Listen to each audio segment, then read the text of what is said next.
a question that I've asked, is 1 to 2 new pieces of research that you've come across?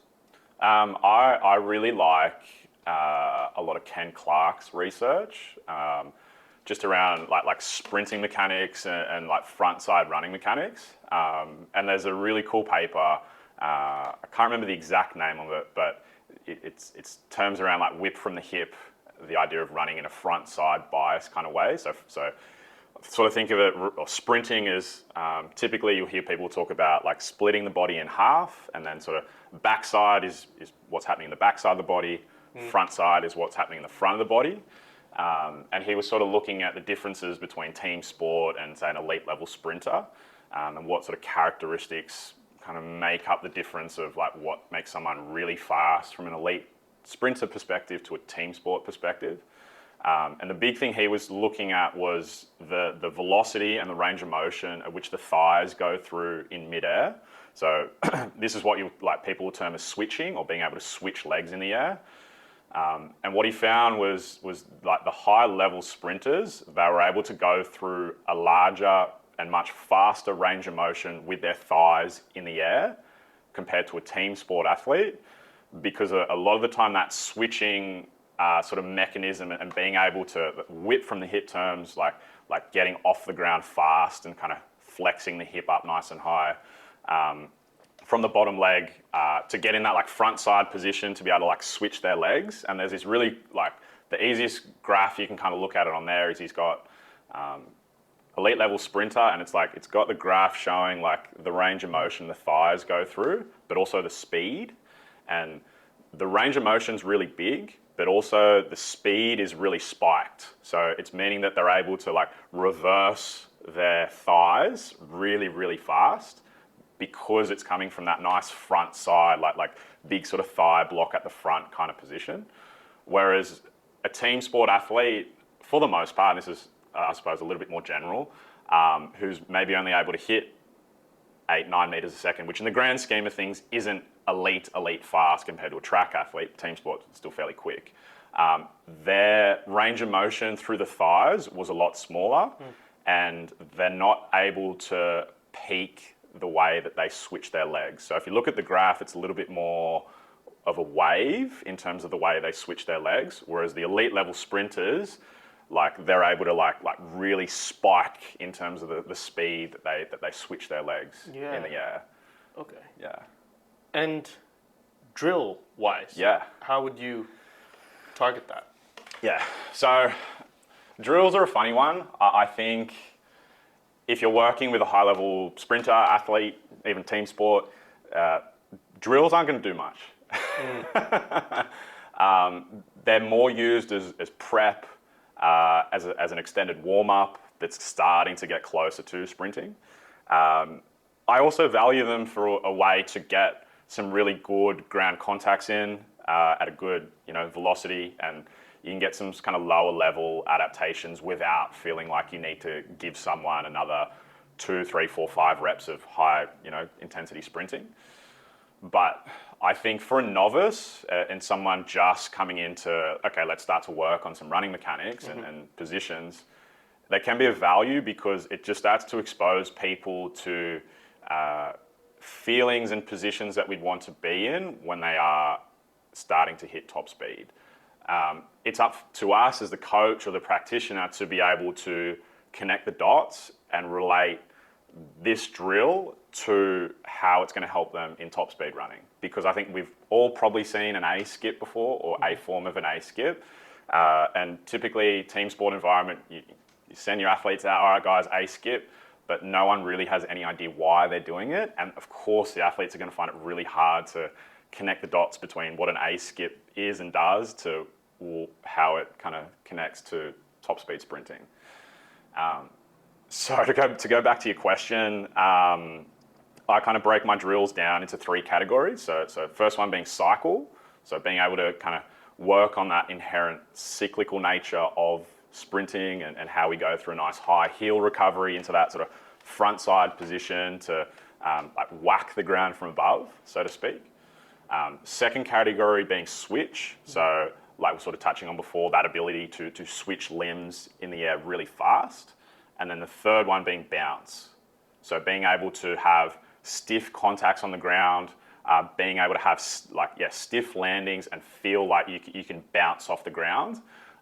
Derek Hanson's got this really cool graph. It's not even a graph, just a little kind of timeline of, okay, what happens when you've got like a soft soccer ball and you bounce it and it's not going to bounce very far, right? Whereas if I've got like a lacrosse ball, super bouncy, bounce it, you can get lots and lots and lots of bounces out of it. It's that idea of being able to bounce your way down the field and have like a lot of that kind of elastic energy stored and giving athletes the feeling of what that's like.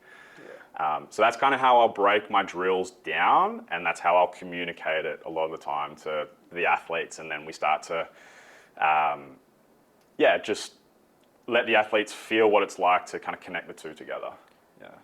Could you describe or maybe provide an example of maybe one of each, but at like different levels of progression? So maybe like at the very intro, or maybe low, like if you're on a low load day, let's say, like something nice and easy, and then mid, high. I'll do my best to describe as well. So cycle, easy one we can start with, and you can start it nice and early in like a rehab setting as well. Find a wall to balance on just to support you, and you'll be kind of side on. Then from there, typically I'll teach 3 positions. So first position 1's like just hip extending out the back. So just standing up nice and straight, just hip extending out the back, just with a straight leg. And here I'll start to teach an athlete around like bum before back, or hip extension before back extension. So can the athlete hip extend without their back sort of dumping into that extended position? So position 1. Position 2, I simply get them to recover up their heel nice and high, and then sort of come into a nice high knee position, and then they come back down. Okay. So sorry. Like a claw drill. Yeah. So position 1, just out the front, dorsiflex foot. Position 2, hip extend out the back. And then position 3, they're just working on what it's like to cycle their foot up and over before coming down. Okay. Yeah. That's sort of like an intro drill just to get that feeling of that cyclical nature of running, and talk about lots of things while they're just standing there, and it's really easy for them to kind of pick it up. And then say as an athlete progresses, like sort of down the chain, a little bit more advanced, kind of sort of cycle-based drilling is wicket running. So sort of like you can have like a 10 meter sort of jog in start, and then you'd have mini hurdles set up for, you can do it anywhere. I've seen, as small as 10 meters, if that's all you've got access to. I've seen, videos of people doing it over 40, 50 meters, if you really want to set up that long. And the idea of the hurdles or the cones, if that's what you've got access to, is it exaggerates that front side positioning. Otherwise, if you're sort of overreaching out the back and you're not getting enough front side, you just start to kick all the hurdles over. So it turns into like a really nice constraint and gives people handlebars to sort of start to translate some of the feelings of a lower level drill into some of their actual runs. Yeah. And are they going at max speed at that point? Yeah, what is the range? There's a range. So, if I've got an athlete just starting out, I'll keep the wickets fairly close. So around 4 feet, I might start someone with, depending on their height and limb length, and I'll just kind of change as needed. But typically 4 feet is fairly close, fairly controlled to start. And that's for the cycling. Yeah. And so the next one you talked about was like the switches. Switching, yes. Yeah. So switching would be simply as starting someone up in sort of that A-frame position, as people call it. So nice high knee at the front, and then getting them to swap legs. And here I'll give people a feeling of, I'll do it 2 ways sometimes, and it always depends on the level and the IQ of the athlete. If I've got a really switched on athlete, I'm going to teach them a couple of different ways. So first one, typically, I'll get them to switch from that kind of whip from the hip idea of bringing the bottom leg off the ground fast. So the intent is more to bring the bottom leg off rather than the top leg down, just to exaggerate that feeling of switching while they're in the air. If they're picking up that really, really well, I'll also teach them another way of having that kind of reflexive moment of, okay, let's see what it's like to feel what it's like to whack the ground with the top leg so that the other one comes up just as fast. And same drill, but very, very different ways of performing it. And you can I let the athletes kind of play around with either. Yeah. Awesome cueing. Yeah. Okay, what's kind of like a progression of that? Yeah, so for me, like if I can hold someone on switching and just doing that, I'm going to leave them to it. Yeah, okay. I'm sure there's going to be reasons for it, and people will tell me there's reasons for doing, say, an A skip or a boom boom or whatever it is, but typically for me, it's just all working on that switching sort of action. So typically you can progress like an A skip, where you start to add that sort of pop in between each switch, or a boom boom where you've got the pops, but you do a sort of double exchange of your thighs. For me, typically it's all working on that same thing of switching legs in the air. Now we're just starting to add a little bit of complexity in terms of challenging the athlete, sort of rhythm and coordination and things like that. Yeah. Gotcha. All right, and the third one you talked about was Bounce. Remind me, bounce. Yeah. Bounce, yes. Yeah. What is kind of like an introductory level drill for that? So, you say, because I know probably a lot of your listeners are like physios, so I love any sort of low amp plyometrics. So, as a simple way to get athletes the feeling of sort of like a dorsiflex position is just simple pogos. Starting on the spot, nice and stiff through the knees. There is going to be an element of knee bend, but we want them to stay relatively stiff so that work happens through like foot, calf, Achilles, and we're starting to sort of load up that kind of reflexive response of giving a feeling of bouncing off the ground. I love them, say in someone's gym program at the start before they do any lifting. I love it as a drill before they sprint. I love it at the end of a field session, and they can get some more volume of kind of contacts on the ground and building up some stiffness.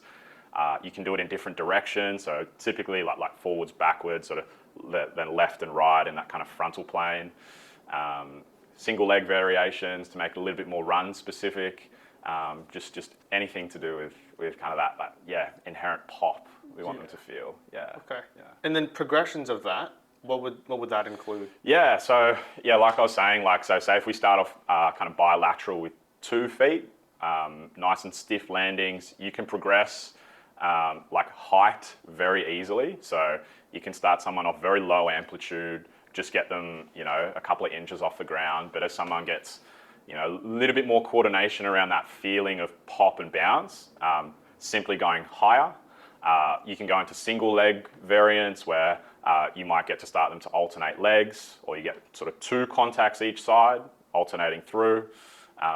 Any sort of variant like that. Yeah. Okay. Low amplitude plyos. I feel like this is a good segue into it. Yeah.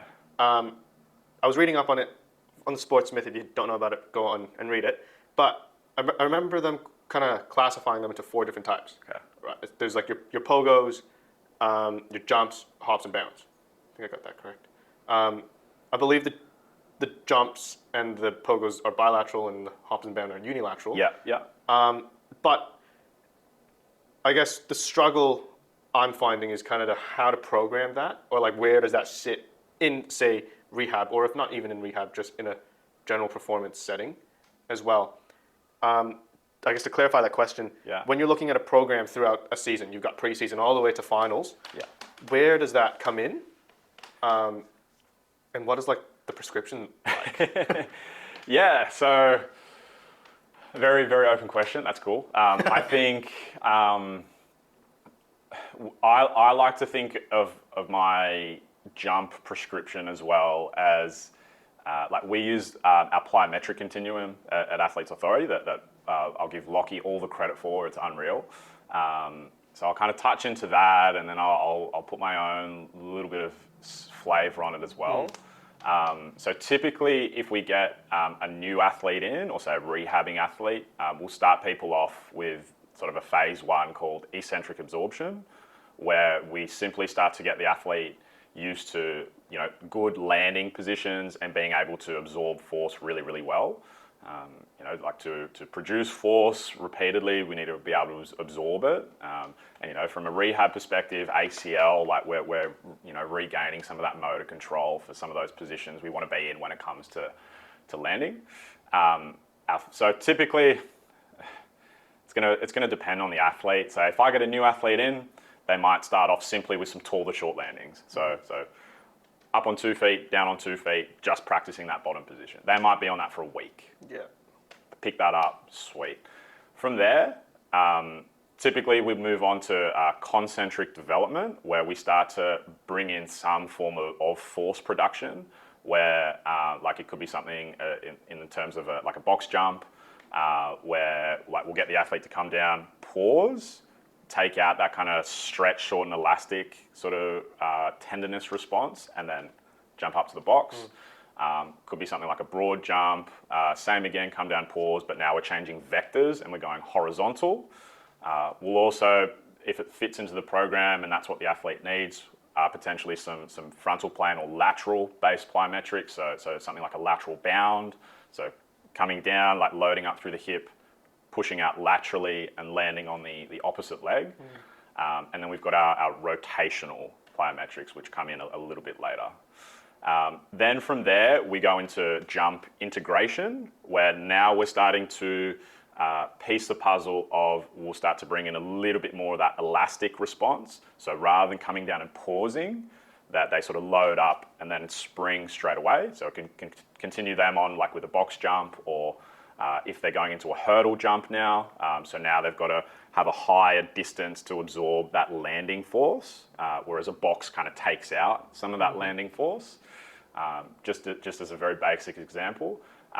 So we've got our jump integration, and then we've got our continuous jumps after that, which could be something like combining vectors now. So it could be a linear hop into a lateral bound as a basic example. Or it could be now we're starting to line 4 or 5 hurdles up in a row, and we're getting the athlete to string sort of continuous jumps together. So now they're having to absorb force really quickly and also produce it as well. And then our final progression is what we term our shock method. So that's where we can expose the athletes to some quite aggressive plyos in terms of like some drop jumps and depth jumps, and if it's a single leg version, or it could be a lateral bound off a box back onto the box, because they're having to like absorb quite a lot of force from that high position to then reproduce it again. So that's kind of how we would break down our plyometrics, and it's one of those ones where it's like here's our system and there's our framework of our categories of those sort of 5 phases, and then we've got our 4 kind of categories of bounding, jumping, rotational, and hopping. Yeah. And then it's sort of up to you as the practitioner of where an athlete sits. So say early stage ACL rehabber, they might be on tall to short landings for 4 weeks. Elite level athlete, I might progress them all in one session. I'll get them to show me a tall to short landing. Sweet, let's come and show me it. They nail that. Show me an altitude landing off a box. Nail that. All right, let's show me a box jump now in the one session. Yeah. A question about that plyometric continuum. Why is it that I guess it makes sense you start with your eccentric component. Yeah. If you're going to jump, you have to land. Yeah. But why the power concentric component before the stretch shortening cycle? I think for me, it kind of slows the athlete down a little bit, and it gives them a lot more handlebars for getting them into good jump positions in that low position. It would be the main part. And it kind of, like for me as well, it allows an athlete to get used to like that idea like rate of force development. So like if we come down and pause, it takes out the elastic component. So they've got to produce force predominantly like with their muscle. And that's quite challenging in terms of like how quickly they can do that. So I really value it from that end, because it kind of teaches them intent and how quickly they can kind of produce force without that response or without that help of that elastic component of their tendons. Yeah, gotcha. Okay. Right, so when we progress through the season, yeah, and we're looking, I guess because when you talk about that framework, Yeah. the progression at the end is, like the heavy stuff, the Yeah. big, a lot of load, Yep. very intense. But as you progress through the season, you might not want to do that For sure. intensity, especially Yeah. when you're in the finals. Yep. Yep. How does I'm still struggling to see how that fits into the entire program. Yeah. So from say a seasonal perspective, it's a framework there to give us, I suppose, an idea of levels of intensity. So it's like we've got our phase 1, very low level, phase 5, very high. Now that doesn't necessarily mean that over the calendar of a year that we're going to start at phase 1 and everyone's going to be doing tall to short landings, to then 9 months into the season and we're coming into semi-finals and now we're starting to do shock method of depth jumps and things like that.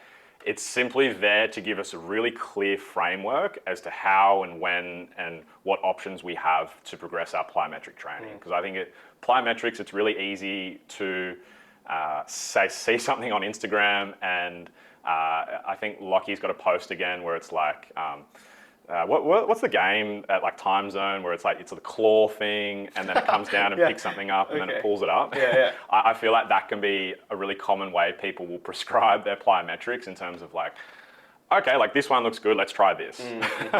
So this gives us a really clear framework as to how we can kind of progress and regress plyos.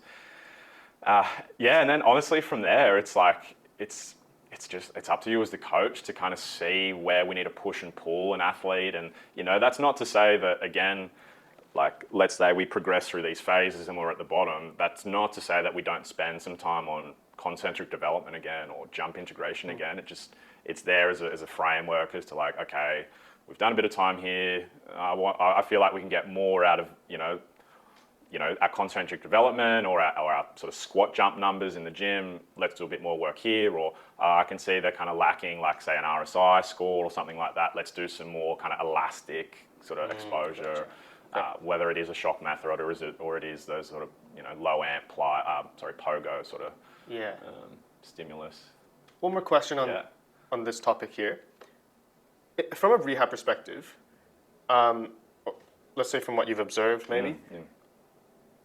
I guess talking about that framework, it seems like one builds on top of another in a rehab setting.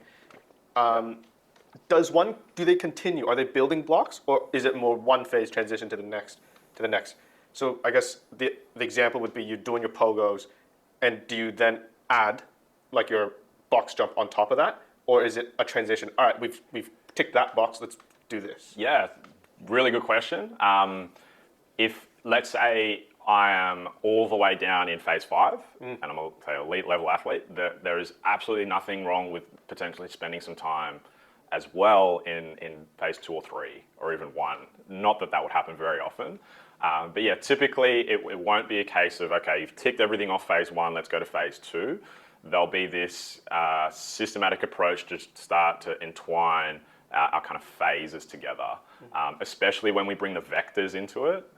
So if we've got like our vertical, horizontal, sort of lateral, rotational, that also plays a big part into like what fits in terms of like how much prescription we can give someone of their jump. So if someone's doing like hurdle jumps into like an aggressive like lateral bound up and down from a box into let's say into a shock method depth jump, that's probably going to be a little bit too much load, I would argue. So it would be a case of just making sure that, hey, if we are doing some shock method depth jumps or whatever it is, let's make sure that our second velocity option is maybe in a different vector and it's maybe back in phase 2 or 3 and it's not quite as intense as a depth jump. So yeah, for one, from a loading perspective, it's under a little bit more control, but also just from an output perspective, the athlete can give full intent into their drop jump or depth jump. Just another question popped into my head. If we were to talk about prescription of just each phase, it's probably a very situational question. But overall, what are the numbers you're looking at when you're looking at eccentric like landing? Are we looking at like your typical 3 sets of 8s, or is it higher up in the 20s? Then into phase 2, your boxes. there's some really good resources out there in terms of like some prescription for plyometric contacts. I know Lockheed's put some out that are very, very valuable, and top of my head, I'm not going to remember some of those numbers.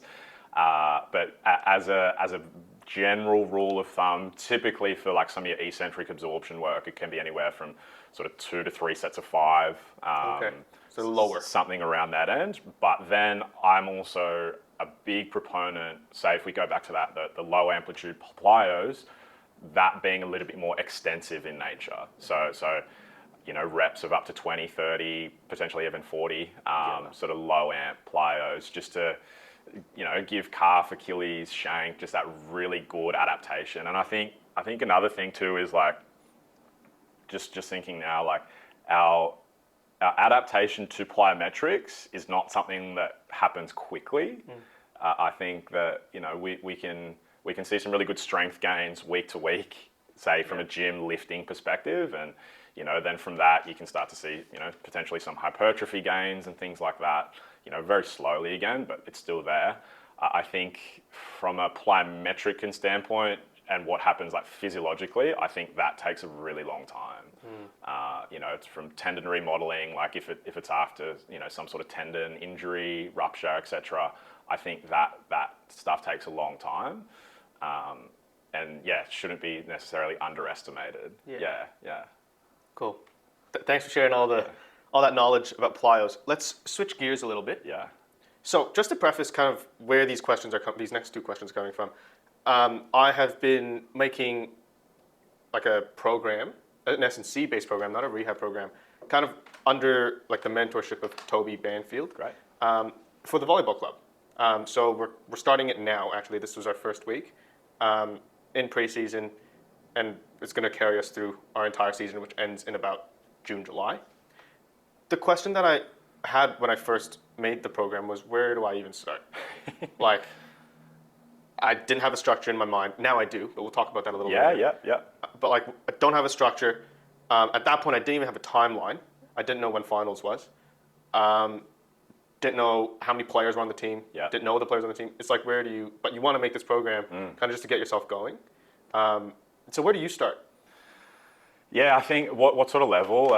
It's like rep level. Yeah, and like they're obviously sort of part-time, amateur, like they're all juggling work and stuff like that. Yeah, I think I think working in that sort of semi-pro amateur space, it's a really powerful place to be in terms of where to start, because you don't have access to everything that you would like. So a lot of the time your program, like say if I rewind a little bit, let's say I've got this perfect program in mind, whatever that sort of looks like, and you know, they'll be lifting 3 days a week and doing X amount of exercises and these exercises and stuff like that, only to find out that once you start to work out some of the minutiae around the structure of how they train and things like that, that tends to be dictator of what you can give your athletes and how much you can give them. So a lot of the decisions kind of get made for you, but also that puts you in a challenging spot around,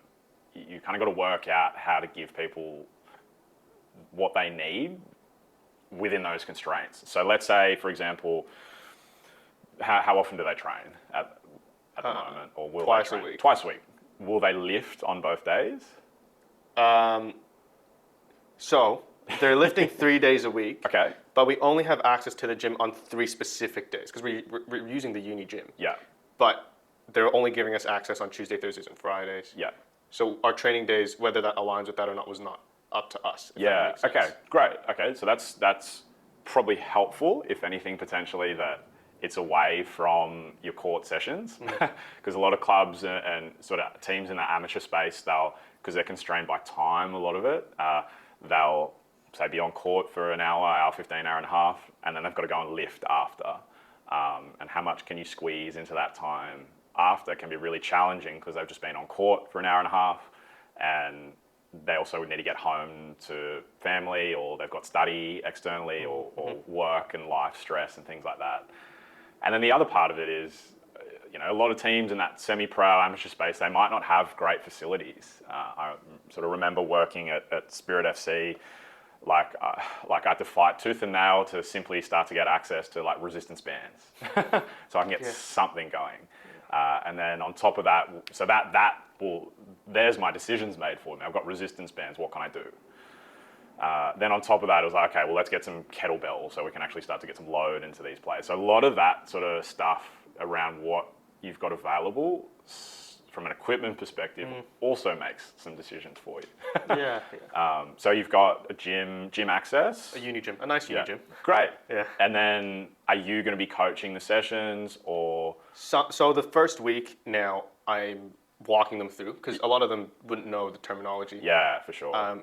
So I explain that to them, but the idea is at that point, after they figure that out, they can carry it on themselves. Yeah, okay. And then sort of from here, will you have access to like do you have access to like a team builder or like a way to sort of deliver a program to them? It's all in Excel. Oh, yeah, sweet. The poor man's, that's great. Yeah, okay, all on Excel, great. And then will you have a chance to like, I guess you can take them through kind of their week one. Will you have a chance to watch them lift, say, in the weeks following? Yeah. So every Tuesday, Thursday, Friday, there will be like maybe a 1 or 2 hour block. Yeah. That I will be there. Great. Yeah. If they come in, they come in. If they can't make it, they come in another time. Yeah.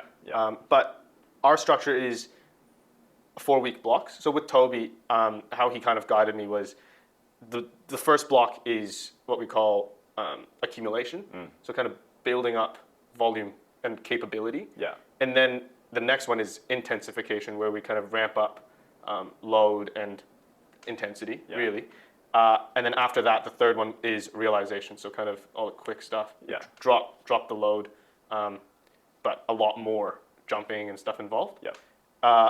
And each of them are 4 weeks, just with how we laid it out with our season. Each of them are 4 weeks. Yeah. And we'll go through that cycle twice. Yeah. So at the start of each 4 weeks, I'll probably go through the program again. So it sounds like you're going to have eyes on them, which is really good because that sort of be the other thing around like if you've got access to see them, then you can kind of like you can coach them, you can modify on the fly and things like that, and you can potentially prescribe some more progressed lifts if they're picking things up really, really well. Whereas if it was a case of, and it happens a lot in that amateur space where they'll get a program and they've got to go and do it by themselves, it's sort of like, well, I'm not sure, as an example, if I can prescribe this athlete, say, a hang clean, because they're not going to get coached on it. I'm not going to see them, so I might have to give them a simpler option, like a loaded trap bar jump. So to get some more, I guess, similar adaptation to a clean in terms of that loaded sort of speed, strength, or strength speed, sort of end of the force velocity curve.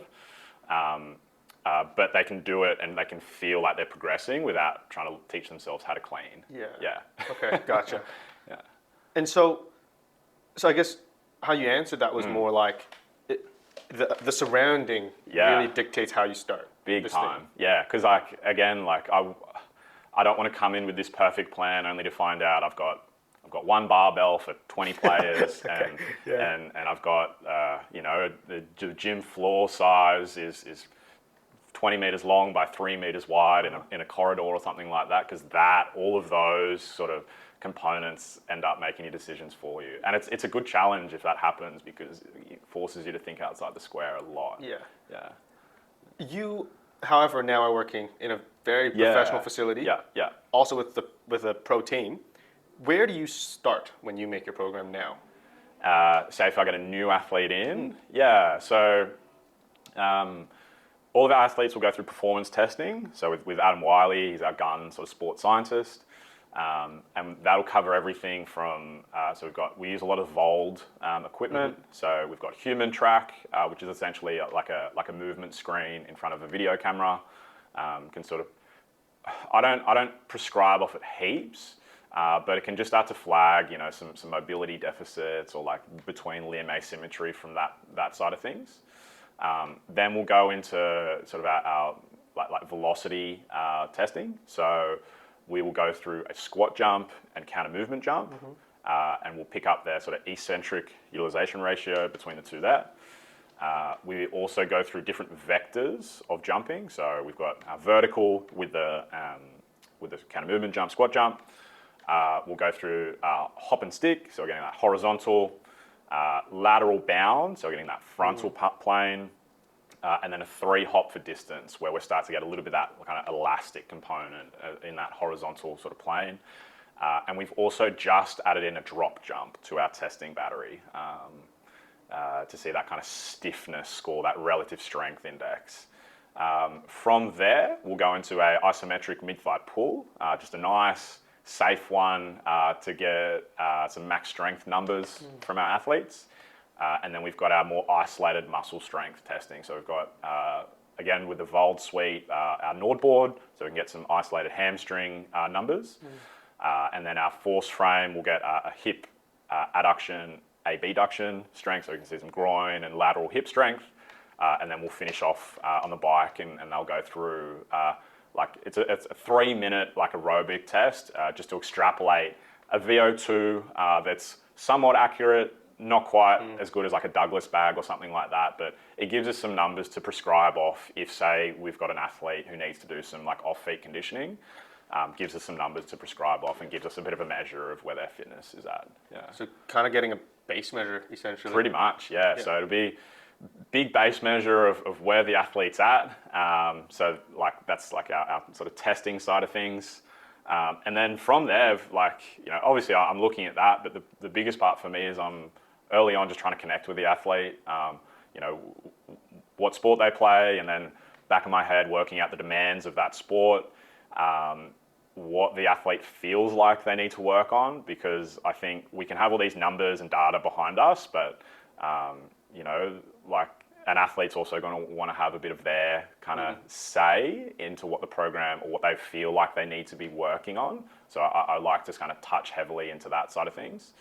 And then from there, it's kind of like working out the athlete's schedule. So again, that'll be a big case of I would say love some of my athletes to be doing 4 days in the gym, but working in that amateur, semi-professional space of someone juggling work, juggling uni, juggling relationships, everything in between, they might only be able to get in twice a week during the season. So I've got to make sure that I'm, in a smart way, squeezing the life out of those 2 days while they are in. And then, just kind of map it out from there, really. Yeah, okay. So we talked about, I kind of outlined the structure that I'm using for the volleyball club. So kind of those 3 phases. Yeah. Are you familiar with any other types of structures that maybe you use yourself or other strength and conditioning coaches use? Say from a bit of a periodization model? Yeah. So at our Athletes Authority, we'll go through a similar sort of program structure to how you're doing it with Toby. So as an example, like week 1 is our acclimatization. So new program, we actually deload it as well. So we'll strip out a little bit of volume, so it gives us an opportunity to go through some testing that week as well. So we're retesting or half of our performance battery. Yeah. Then, reduces the likelihood of a lot of DOMs and soreness, especially if we're playing games and stuff like that in season. Week 2, we will accumulate, so just adding on a little bit more volume in terms of sets.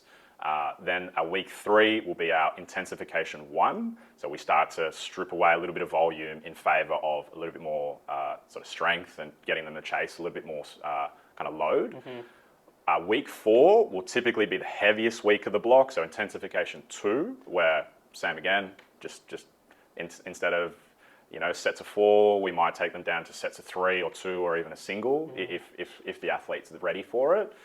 And then week 5, we'll sort of term our realization, where we'll add back in just a little bit of volume before we deload back into week 1. Okay. Yeah, so we'll do 5-week blocks. Yeah, right. Okay. Because how we're doing it is we're using the term accumulation, but accumulation's lasting 4 weeks. Yeah. Versus your phases are kind of 1 week right after another. Yeah. Yeah, right. And so does the program change, or is it more kind of the numbers? The exercise. Yeah. So over that 5 weeks, typically they won't, for the most part. If say there's small injury flags or what have you, or coaching on the floor, we see not to throw the baby out with the bathwater, but if we see something's not quite working for that athlete, we'll sort of modify coming into the next week. But yeah, typically it won't change a lot. If I've got a new athlete, say for example, they might progress almost week to week, maybe fortnightly, a little bit faster. Just if I'm starting them off like at a bit of a lower end of the spectrum in terms of like the movements that I'm asking them to complete, so that they can kind of feel like they're progressing. That might change, but that'll sort of be a little bit of a case by case basis. Yeah, with those new ones, I prefer to start off a little bit less than what I think, because I think there's nothing worse than they might be able to handle it, they might not, and then you get into the gym and it's like, oh god, like they can't handle it, and then you've got to say, okay, we've got to take steps back here. Like that's not a nice space to start. Whereas if I prescribe someone a body weight squat or a goblet squat with a dumbbell, for example, it's a lot easier conversation and it feels a lot better on their end, just for me to say, okay, I just want to see how you squat. All right, let's add some load. Sweet. Let's start to progress to a bar or what have you, just so they can feel like, okay, systemized, they can see that progression. Yeah. Okay. And so each 5 weeks, so what happens after the first 5 weeks? Is there a goal in that first 5 weeks? Am I catching on here? Yeah. So it's going to depend athlete to athlete. Okay. So we've got our base programs that we sort of touched on before. But because the base programs try and cover a few different athletes, or quite a range of different kinds of athletes, we don't, when we write the base programs, we can't think of one athlete. It's just a general program that then gets modified for everyone. So it'll get written based on the fact that, like, okay, say this time of the year we've got athletes, they're into trial games typically at the moment, or they're very close to starting round one. So as a very general theme, typically we might start to strip away a little bit of like eccentric loading, so they're not pulling up as sore after the gym. They're a little bit fresher for game day.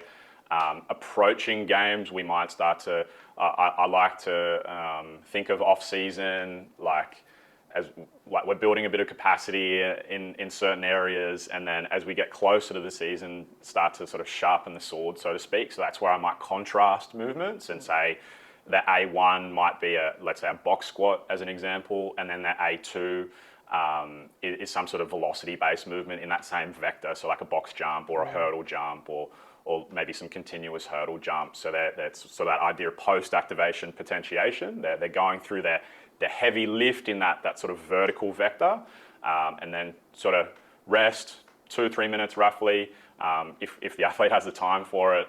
And then get them to perform like a movement at speed as their kind of A2 lift. Okay. It's really, really powerful. Yeah.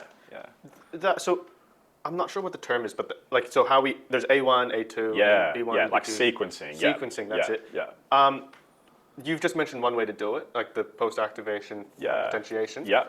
There's other ways to do it. I feel like I've seen it, but never understood it. Are you able to kind of explain how else you could kind of sequence things? Just in terms of systems of programming and things like that. Yeah. So, say us, for example, I'll give a very quick example, and I can touch on others. Like we'll typically start off with what we term velocity block. So that's where athletes will go through their jumps, bounds, throws, cleans, anything done with speed, really. Our A1 is our key lift for the day, and then our A2, we either contrast or we kind of do like a filler, maybe a rehab-based exercise or a mobility option. That is related to A1? Potentially, yeah. So say, say I'm squatting, I might do some hip mobility as an A2, just as a basic example. So you wouldn't chuck in like a external shoulder, external rotation? No, I wouldn't throw it out completely. So say, maybe if I've got someone with a history of shoulder issues, maybe still might. I wouldn't throw it out completely, but yeah, typically I'll either contrast or have my A2 as like an assistant-based movement that's going to help me feel better for my squat or A1. Cool. Then we go into our B sequence, so that's kind of like our bit more like supplementary-based lifts. So basic example could be like a hip thrust or like a landmine RDL or something like that. And then our B2, typically we start to get into like a bit more of our upper body lifts. And then sort of C sequence we'll go into after that will be like our kind of accessory based movements based on the athlete again, like might be a little bit more unilateral in nature. We start to get a little bit more isolated in the muscle groups we're working. That's where we start to integrate our sort of trunk and core work, as an example. And typically, we've got 3 options we can fit in there if we need it. I won't use it a heap, though. And then our last sort of section of the program is our resilience block, we term it, where, say, an athlete's got a history of, they've done their hamstring before, as an example, and that's where we want to start to do a little bit more capacity-based work for typically an isolated muscle group. Yeah. Okay. Yeah. Other systems, I love, like Cal Dietz, his sort of work. I can probably touch on that for a bit, like his sort of idea of triphasic training, sort of where he goes through. Typically, it gets used as like a peaking method for a particular event. So you can go sort of, typically we'll use like sort of 2 or 3 week blocks of the first one being an eccentric sort of focus. So say if your A1 lift is a squat that day, you might do something like a 6-second lowering phase. So you're getting a lot of kind of like tissue breaking down, like you'll pull up real sore. Then like sort of 2-3 weeks after that, you can go into an isometric sort of focus where you're now sort of pausing at the bottom of the movement. So say you've done 6-second eccentrics, now you're just lowering down in sort of 2 to 3 seconds, but now you're pausing at the bottom of the lift. And then sort of the final 2 or 3 weeks would be your concentric phase, where you're now starting to chase some speed over those last kind of 2 or 3 weeks. Just as a very kind of quick rundown of like, I quite like Cal Dietz's work. Okay. Again, on the Sportsmith. I think I briefly saw something on training pillars. So something like the speed, strength training pillars. So when you're making these programs, how do you balance the pillars? For example, if you're kind of in a intensification block, you're lifting very heavy, but you're not maybe getting a lot of speed input. Would you lose some of that, I guess, skill? Yeah, it's an interesting one. I think that's where we use a very concurrent model of training, where I think when people think of periodization, typically they'll think of, say, having a hypertrophy block for 6 weeks and then a strength block for 6 weeks, where, say, in the hypertrophy block, everything is sets of 8, sets of 10, sets of 12, sets of 15, very capacity driven. And then, say, if they go into a strength block, everything is sets of 5 and under, and it's very heavy and taxing. And then, say, if they were to go into something like a power block for 5 weeks, and everything is fast and sort of 3 reps and under or something like that.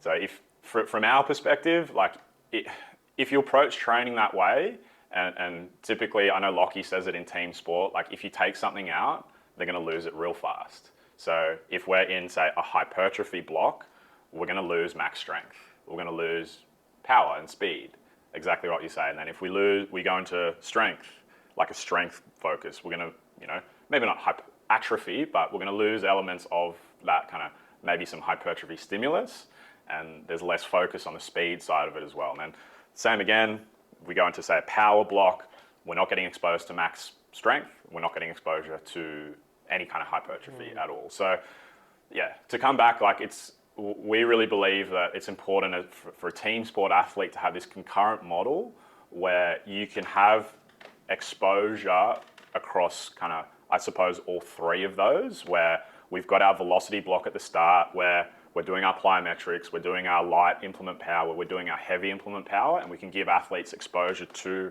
that power speed kind of thing. But then our A1 typically is going to be focused around that kind of max strength exposure, and we just need to be really smart with our exercise prescription on that. So say off season, I'm going to be chasing some really good range of motion with a lot of my athletes. They'll be squatting, they'll be RDLing, they'll be deadlifting typically, because I don't have the worry of them needing to be fresh for games on the weekend and pressing at training. Whereas, say, at the moment in season, like I was saying, like we start to reduce range of motion, we start to reduce a bit of that eccentric loading, so they're not pulling up too sore and fatigued and flat, and they can kind of stay a bit fresher for game day, so to speak. And then, yeah, it's like I was sort of saying, like our B, typically our C sequence will be, and our resilience block will be a little bit more around that capacity side of things, where it does start to get a little bit more isolated in nature, and typically around those slightly higher rep ranges, sort of 6 to 10 to sort of 12 to 15 potentially. So we try and touch on sort of all three sides of it, so to speak. Yeah. Gotcha. Okay. Yeah, that makes a lot of sense. Sweet. Yeah. So in class, we've talked about the importance of how if you want to be in sports as a physio, you're going to probably have to lead a warm up. Yeah. And the best people to look at are the strength and conditioning coaches. Yeah. So what are kind of your tips on warm-ups, more so regarding kind of the structure of the warm-up and what you're hoping to get out of that warm-up? Yeah. I guess in general, you want to be very organized and have everything set up beforehand so that when players arrive, they know there's a plan in place, and it gives this feeling of when players come in, it's like, oh, like, what do we got on today kind of thing. So I kind of like that sort of thought. But typically, we'll go through a structure at the gym, at Athletes Authority, at a Swifts role, and at team environments. I've used it as well. Release, grease, prime.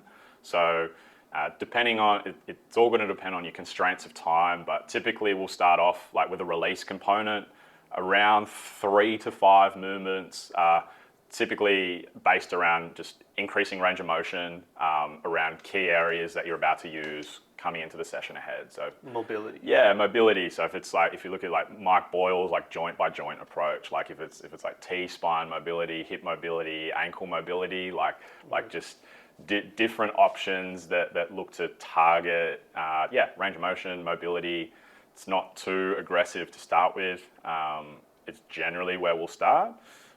Then moving into our prime, our release grease first, I should say. That's where we start to ramp up a little bit more. So if it's starting to get into more of like your activation sort of work, moving through deeper ranges of motion, like if it's a mini band sort of glute work, if it's getting us into different planes of motion, like into some lateral lunge, or if we're moving through things at a little bit more speed, we might start to bring in some running mechanics and microdose some running mechanics in that sort of part of the section. If we're going through some switching or some A skips or whatever it is, really good way to get some sort of run mechanic exposure. And then typically, like, we'll move into like a prime. So whether that's, like we do a lot of games at the gym, like cone reactions and like sort of fast feet drills, and getting players or your athletes like interacting with each other, just to, I guess, have it a little bit closer to maybe what they're about to do on the court or on the field, or just get them feeling a little bit more awake at 6 o'clock in the morning if they're coming into the gym. Gotcha. Yeah. Okay. We'll wrap up there, Brendan.